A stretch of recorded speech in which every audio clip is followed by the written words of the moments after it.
Aduh, Potonglah. nasib baik sampai juga kami ke Lumpur Babua. Hai korang, jom ikut Min and Friends pada hari terakhir kami di Limbang. Sebelum balik ke sarang, kami mesti takkan terlepas untuk borong ikan tahai di Pasar Tamu. Benda wajib kalau di Limbang. Tapi sebelum tu, kami jalan-jalan ke jeti untuk eksplor kampung seberang kedai. Nak ke kampung sebelah, kena pakai perahu dan tambangnya hanyalah RM1. Fun fact, kebanyakan kampung kering yang dijual di Pasar Tamu diproses di kampung ni. Jadi, kami boleh lihat proses pengeringan oleh penduduk kampung. Sampai ke hujung kampung tahu kami explore dan nampak macam cerita apokalips dah. Setelah jalan-jalan, kami teruskan dengan tugas kami. Belum habis lagi adventure kami di Limbang. Setelah habis tugas dan shopping sakan ikan tahai, kami ke tempat tarikan pelancong iaitu Lumpur Babua di Kampung Meritam. Perjalanan kami ke destinasi mengambil masa 30 minit. Dah nak dekat ke destinasi, kereta buat hal lah pula. Nasib baik travel dengan kawan-kawan.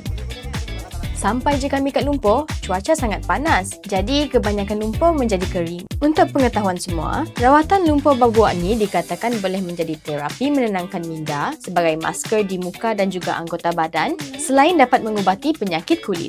Memang rugilah kalau ke Limbang tapi tak ke sini. Confirm dapat glowy skin. Kan Mamat? Persinggahan kami di Limbang dah pun tamat. Keesokan harinya, kami pun terbang balik ke sarang. Terima kasih Limbang. Semoga jumpa lagi. Komen kat bawah tau kalau korang nak Min and Friends mengembara lagi. Bye!